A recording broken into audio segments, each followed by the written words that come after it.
Minasan, ohayo gozaimasu.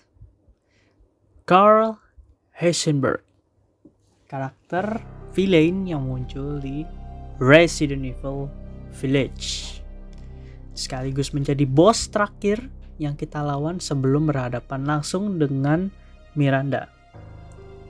Kalau kalian perhatikan, Carl Heisenberg ini seperti memiliki motif lain di balik pengikutannya dengan si Miranda, dimana dia hanya nurut-nurut saja, tapi ternyata dia punya maksud terselubung. Nah, lalu seperti apa sih motif si Carl Heisenberg yang sebenarnya ini? Mari kita ungkapkan di sini. So, Carl Heisenberg ini merupakan orang yang pertama kali, which is bisa dibilang bos yang pertama kali bertemu dengan Ethan secara langsung. Dimana posisi Ethan memang sudah tidak bisa kabur ya pada saat itu karena sudah terpojok dan juga sudah terpasang ranjau darat ya, jadi memang nggak bisa kabur. Terus juga si Carl Heisenberg ini bisa mengendalikan benda metal di sekitarnya. Kemampuan ini cukup berbahaya, dimana kita bisa melihat kasusnya di universe X-Men, yaitu Magneto yang memang memiliki kemampuan yang sama ya. Tapi apakah memang Resident Evil sudah mulai berujung ke teknologi? Sebenarnya tidak juga, karena memang konsep Carl Heisenberg ini masih berhubungan dengan biologi, fisika, dan juga genetik. Setiap manusia memiliki aliran listriknya sendiri, hanya saja memang tidak bisa menerima yang terlalu besar dan tidak bisa mengeluarkan terlalu besar. Maka dari itu, manusia tidak bisa mengeluarkan efek listrik yang terlalu banyak. Tetapi somehow kita masih bisa merasakan efek kesetrum pada saat tidak ada benda elektrik yang memang menyengat tubuh kita. Somehow kita berpapasan dengan orang, berpegangan dengan orang pun ada efek kejutnya gitu loh. Nah, inilah yang menyebabkan mutasi dari Carl Heisenberg ini unik, di mana mutasi Carl Heisenberg ini memanfaatkan medan listrik yang ada di seluruh tubuhnya, tapi memang dalam jarak yang memang sangat besar. Maka dari itu dia bisa mengendalikan seluruh bahan berbentuk metal yang memiliki aliran listrik negatif dan positif di sekitarnya. Ini bisa dilihat dari dokumen milik Miranda yang memang mengatakan kalau Carl Heisenberg ini merupakan subjek yang paling berbahaya karena dia bisa mengendalikan besi-besi dan juga bahan metal itu, otomatis dia juga bisa membuat suatu teknologi baru. Dan memang terbukti kan, tempat tinggal atau markas dari Carl Heisenberg ini tidak tahu apakah memang factory-nya dibuat sengaja jauh atau memang ini hanya akal-akalan Miranda, tetapi Carl mempersiapkan pasukan soldatnya untuk berperang melawan Miranda.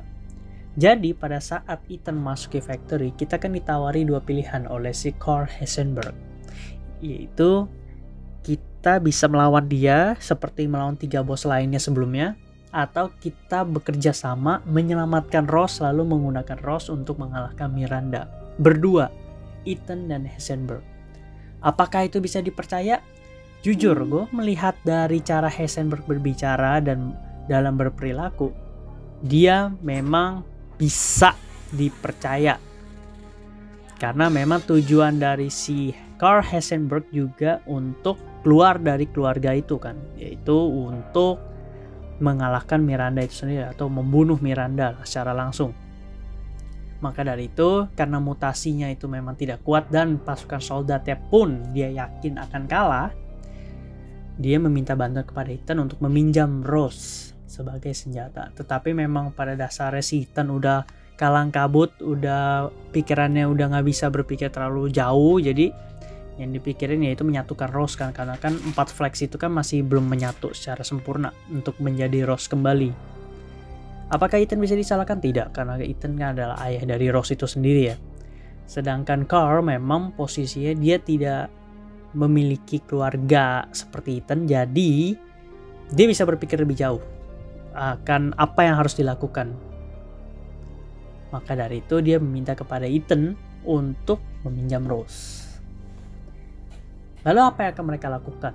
ketika Ethan misalnya setuju somehow ada alternate ending atau ada DLC, Heisenberg and Ethan mengalahkan Miranda, apa yang akan dilakukan? Sebenarnya gampang. Dari Factory kita bisa melihat kalau misalnya Carl Heisenberg mempersiapkan pasukannya itu bukan untuk menghadang Ethan, bukan untuk mengalahkan Ethan, bukan untuk membunuh Ethan, tapi untuk mempersiapkan melawan Miranda. Kelihatannya dari mana? Kita bisa melihat pada saat obrolan Ethan dan Heisenberg pertama kali, di mana makhluk mutasi yang berbentuk kipas yang katanya plagiat dari film Frankenstein 2013 ya, itu nyala terus, dan Heisenberg berusaha untuk menenangkan lah, kayak ya udah, maksudnya diem gitu, berisik gue lagi ngomong. Nah, itu bisa pertanda kalau misalnya si Heisenberg ini memang sebenarnya ingin bekerja sama dengan Ethan. Kalau enggak, ngapain dia suruh diem? Toh ibarat Ethan pasti bau-bau nggak setuju, tinggal ditendang aja. Nah ini kan masih diberikan last chance. Bahkan di saat-saat terakhir masih ditanya last chance, kesempatan terakhir, lu mau gak? Tapi bedanya Ethan memang udah GG parah. Udah wah jantan sekali, dilepas dong tangannya, hebat.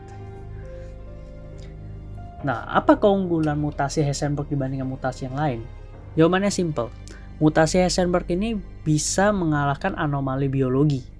Yang tadi gue bilang, dia mengandung unsur fisika juga, tidak seperti Moreau, Donna Beneviento, dan juga si Lady Dimitrescu. Dimana Lady Dimitrescu kan mutasinya kan berdasarkan darah. Jadi makanya dia seperti vampir ya. Bisa dibilangnya mirip kayak vampir, karena anak-anaknya minum darah juga. Sedangkan Donna Beneviento memanfaatkan bunga. Bunganya itu hanya ada di sekitar rumahnya aja tuh, sama boneka-bonekanya. Dan memang pasti kalah lah, jauh sama Heisenberg. Moreau apalagi, yang dimana mutasi dia itu membuat dia itu makin bodoh ya. Darinya dia menjadi orang terpintar, karena mutasi jadi orang terbodoh dan paling blow on lah di antara 4 lord itu. Dia paling bego ibaratnya, paling konyol banget lah. Nah, ini bisa lihat kalau misalnya Carl Heisenberg ini memang berpotensi banget. Nah, kita juga bisa lihat pada saat Ethan setelah mengalahkan Heisenberg ya. Di sini kelihatan ada dua pihak yang panik. Satu Chris yang memang udah menghancurkan Factory dari belakang ya somehow. Terus dia tinggal menunggu kabar Ethan sambil nelfonin Ethan kan. Terus juga Miranda yang somehow tiba-tiba di antara 4 lords dia datang di Heisenberg doang. Ya walaupun kita bisa asumsikan itu kan karena bos terakhir, jadi final boss harus muncul dulu gitu loh. Tapi kan ada sebabnya, dan munculnya dalam mode Mia. Kenapa dalam mode Mia? Ini menjelaskan kalau misalnya Miranda pun takut kalau Heisenberg dan Ethan itu bekerja sama. Heisenberg mungkin dalam mode mutasinya, terus tiba-tiba Ethan setuju, Heisenberg bisa langsung menyuruh pasukan soldat yang tersisa untuk menyerang Miranda. Nah, pada saat Miranda dalam mode Mia, Ethan tidak bisa menyerangnya sama sekali. Kalau misalnya kemungkinan itu terjadi, tapi karena memang sudah terlanjur si Heisenberg kalah duluan, ya udah Miranda udah masuk ke mode Mia, ya udah play along aja lah. Kalian gue bunuh Ethan di tempat gitu loh. Jadi ini kayak seperti kita melancarkan rencana villain sih kalau main Resident Evil Village itu. Karena kita nggak diberi pilihan kan kalau Resident Evil 7 kita diberi pilihan.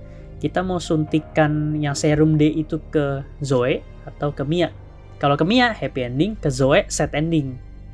Nah, di situ ada pilihan. Harusnya kalau misalnya gamenya ini gak mau mengurangi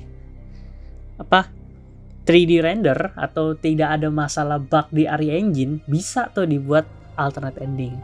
Pasti tanya last chance, kita ada pilihan kiri dan kanan. Follow Heisenberg, fight against Heisenberg. Kalau kita fight berarti kita lepas seperti yang ada di gamenya ya, sampai akhir, sampai Ethan mati. Tapi kalau kita follow Heisenberg berarti kan kita menyetujui dan kita ditarik. Apakah happy ending? Mungkin kemungkinannya bisa Ethan masih hidup ya. Kalau misalnya kita pilih follow Heisenberg, tapi jangan lupa Heisenberg itu satu-satunya lord yang bisa memiliki kemungkinan terbesar untuk mempunyai koneksi dengan The Connections. Karena kenapa? Teknologi yang dimiliki. Lady Dimitrescu hanya menggunakan telepon rumah. Donna Beneviento tidak menggunakan apa-apa karena satu dia kena mental. Morrow jadi orang paling bego di antara Four Lords, ya, which is dia nggak bisa pakai teknologi apapun.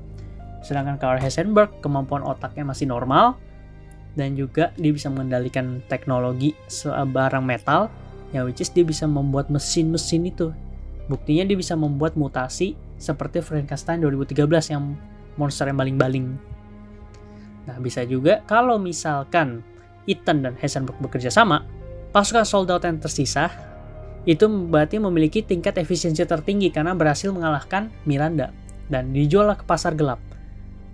Apakah kita harus menghadapi Resident Evil 6 Part 2? Kiamat yang memang nggak outbreak zombie ya, nggak outbreak besar-besaran juga, cuman bioweaponnya ada di negara mana-mana, bahkan di Resident Evil 6 dari Cina sampai Amerika ada semua loh. Ya, itu latarnya memang cukup panjang. So, sekian aja untuk Karl Heisenberg. Memang banyak yang menarik dari Karl Heisenberg ini ya, selain memang misi dia yang masih abu-abu, kita nggak dijelaskan banyak, terus juga runtime dia yang tercenderung sedikit ya, tetapi memang di chapter dia cukup panjang karena factory-nya gede juga, tapi kita nggak diberi kesempatan untuk melawan dia pas mode manusia gitu loh, hand to hand kita nggak diberi kesempatan sama sekali, dia langsung bermutasi karena untuk mempercepat durasi juga kan. Terus juga apakah dia punya hubungan dengan The Connection di luar, kita juga tidak tahu, karena seperti yang kita lihat Karl Heisenberg ini memiliki semacam koneksi lebih dan pengetahuan yang di atas 3 Lords lain ya. Dia punya pengetahuan yang cukup banyak. Bisa kita lihat pada saat Ethan datang, dia menyinggung soal kejadian di keluarga Baker. Terus juga pas di dalam yang dia mendeskripsikan 3 lords lainnya, Lady Supersize Bitch, Moronic Freaks, and Ugly Ass Doll, itu dia ada poster-poster atau gambar-gambar Mia yang sebelum ditembak, dan juga kejadian Louisiana, berita-beritanya ya, dan juga Miranda, eksperimen dan segala macamnya. Nah, yang kedua, pada saat boss fight, pada saat factory-nya memang lagi dihancurkan sama Chris, dia menyinggung tentang boulder punching asshole ya. Memang kalau misalnya pemain Resident Evil yang sudah veteran, itu pasti tahu boulder punching asshole itu memang Chris banget dari RE5 ya, TIS ke RE5 itu. Itu memang Chris sih. Dia nyinggung Chris Redfield itu benar-benar terang-terangan. Jadi kalau ditanya, itu mah cuman kata-kata doang, ngata-ngatain doang karena belakangnya ada asshole. Oh tidak. Tidak, itu ada maksud lainnya. Oke. Sekian aja, dan terima kasih karena sudah menonton video ini sampai akhir. Kalau misalnya kalian ada komen, silahkan komen aja di bawah ya. Nggak usah ragu karena aku pasti jawab. Dan juga silahkan like video ini kalau misalnya kalian suka, karena ini pengetahuan rata-rata memang 3/4 daging ya, 1/4 guyon. Di sini memang kalau lagi penjelasan berat ya berat, kalau misalnya lagi enteng ya kita nyantai-nyantai gitu.